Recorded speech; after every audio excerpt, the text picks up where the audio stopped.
Good morning dear students.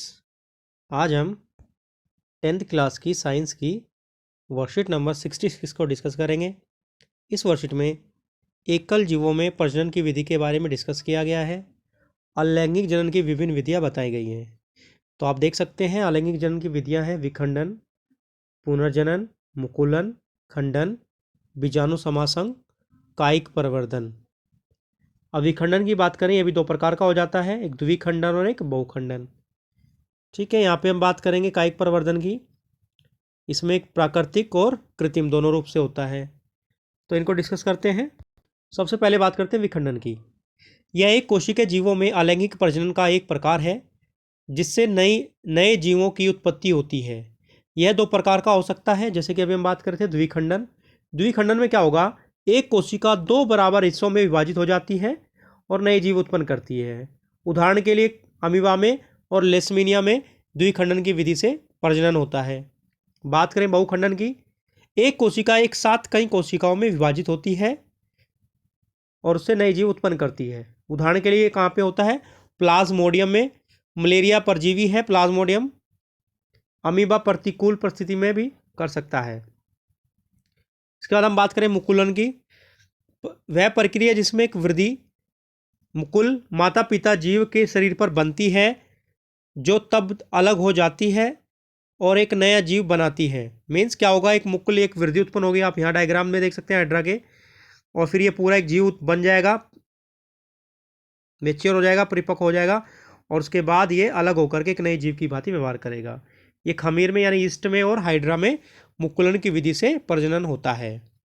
Next विधि की हम बात करें, बीजाणु समासंग। बीजाणु एक मोटी दीवार वाले सूक्ष्म अलैंगिक प्रजनन निकाय है। बीजाणु स्पोरेंजियम में बनते हैं। अंकुरण पर प्रत्येक बीज एक नए जीव जैसे राइजोपस पेनिसिलियम को जन्म देता है। तो राइजोपियस और पेनिसिलियम इसका एक उदाहरण हो जाएगा।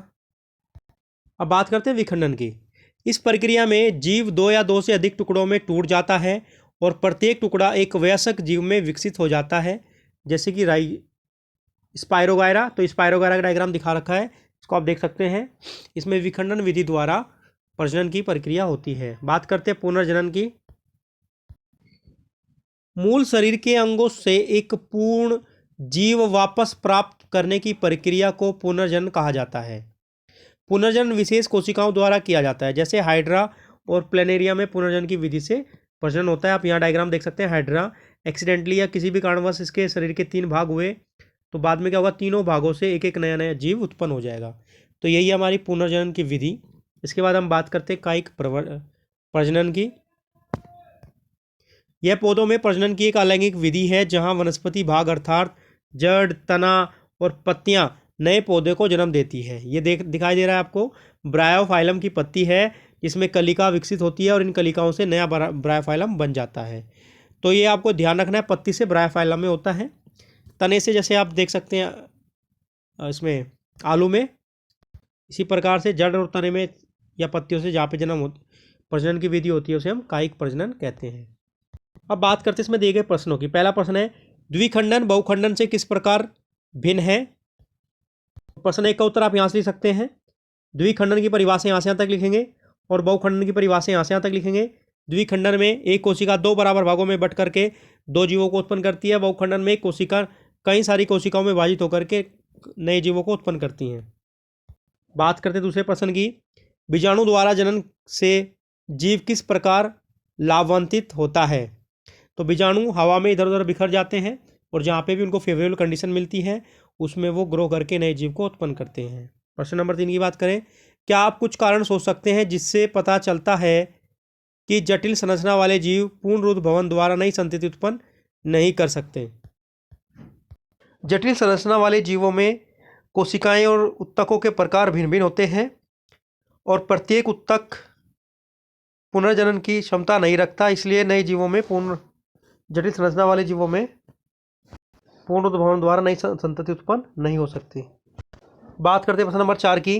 कुछ पौधों को उगाने के लिए कायिक प्रवर्धन का उपयोग क्यों किया जाता है। क्योंकि कायिक प्रवर्धन से हमें बहुत जल्द पौधों की उत्पत्ति मिल जाती है, इसमें समय कम लगता है और इसमें लागत भी कम लगती है।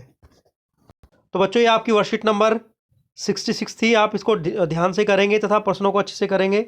मिलते हैं अगली वर्कशीट के साथ।